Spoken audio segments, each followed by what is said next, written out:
Okay, let's unpack this. Yeah. You see the highlight reels, right?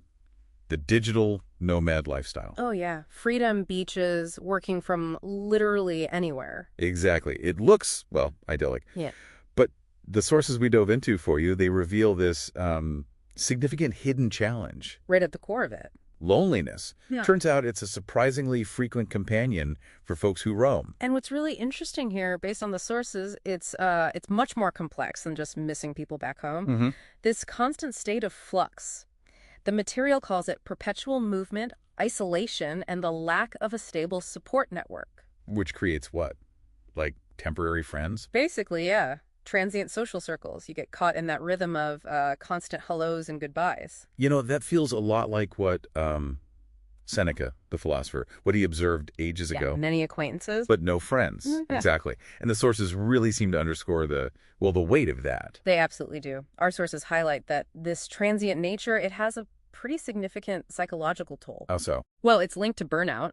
And maybe shockingly, there are reports within the material suggesting potentially 3 times higher rates of depression compared to non-nomads. Wow. 3 times higher. That really brings home how serious this can be. It really does. It challenges that fundamental human need we all have for, stability. Yeah. And deep connections in a really profound way. Okay, so the mission for this deep dive, then, is to really understand this ache the sources identify. And, maybe more importantly, dig into the proactive strategies that nomads are using, according to this material, to build genuine community. Right. How do they actually do it when everything feels so temporary? Yeah. Well, the sources, they repeatedly point to leveraging physical spaces, places designed specifically for this, co-working spaces, for instance. Okay, more than just Wi-Fi then. Oh, much more. They're described as thriving communities. They offer this sort of low-stakes entry point into a social scene. How's that work? Well, you're already there to work, right? But then you find events tacked on, like pet-friendly Fridays, workshops, maybe networking nights. It kind of builds interaction into your day. So it's less about like awkward cold approaches and more about just opting into an environment where connection is sort of expected. Exactly. And co-living spaces, they take that even further. Right. The sources really emphasize the instant community aspect there. You're living alongside other nomads, often in a pre-vetted setup. Shared kitchens, maybe common rooms. Yeah, shared amenities, organized activities, sometimes like group dinners or tours. It just drastically lowers the barrier to feeling like you belong, pretty much from day one. Yeah. Much easier than renting some isolated apartment. That makes a lot of sense. Built-in social stuff. But, okay, beyond those dedicated physical spaces, what about finding people with shared interests? How do the sources say nomads handle that? Yeah, that's where online platforms become pretty crucial. But specifically for getting offline connection going. Okay. Like what? Meetup.com, Nomad List. They're seen as invaluable because you can find groups based on really specific hobbies or your profession or just other nomads nearby.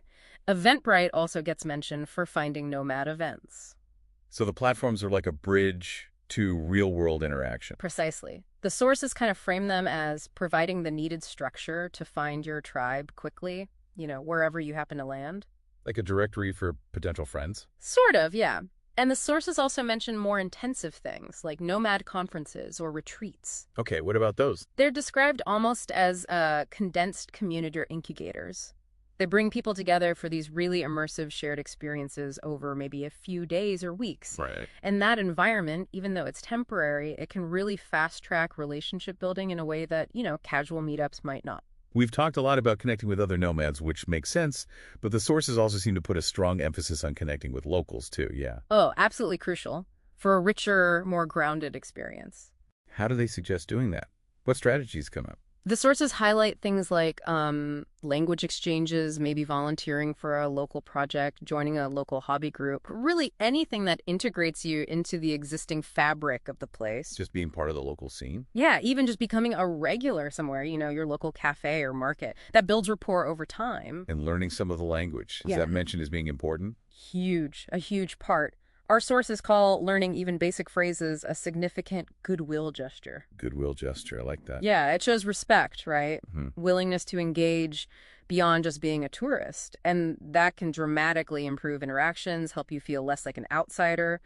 The material says it genuinely helps in opening doors to deeper connections with locals. That shift from just passing through to actually making an effort? Hmm. It feels like maybe the pace you travel matters too. Mm. Does moving slower help? Definitely. Embracing what the sources call slowmadism. Slowmadism. Yeah, staying put in one place for weeks or months. It's repeatedly cited as providing the stability and time needed for relationships, both with nomads and locals, to actually deepen. Beyond those quick hellos. Exactly. It lets you consistently participate in local life, which is really how those authentic connections the sources describe tend to form, moving past just fleeting acquaintances. Okay, so wrapping this up, what does this all mean for you if you're living this life or maybe thinking about it? Well, I think our deep dive into these sources shows pretty clearly that, yeah, the challenge of loneliness for digital nomads is very real. It's significant. No doubt. But there are concrete, proactive ways to navigate it. We've looked at how leveraging spaces like co-working. And co-living. They provide that structure, that potential for instant community. Right. And we explored using platforms to find people the power of connecting with locals. That goodwill gesture of language. Yeah, and how embracing slowmadism, just slowing down, gives relationships the time they need to actually grow. Moving beyond that constant hello and goodbye cycle. So it's really clear that combating this isolation, it isn't passive, is it? It absolutely requires intentionality. Yeah, a conscious effort. A shift from just expecting community to find you to actively seeking it, actively building it, using these tools and approaches the sources describe. Which I suppose raises an interesting final thought. Perhaps the ultimate takeaway from our sources is that the very freedom of digital nomadism, it kind of requires you to become, in a way, an entrepreneur of your own social life. An entrepreneur of your social world. Yeah, like strategically investing your time and energy to consciously weave that essential web of connection for yourself, wherever you are across the globe.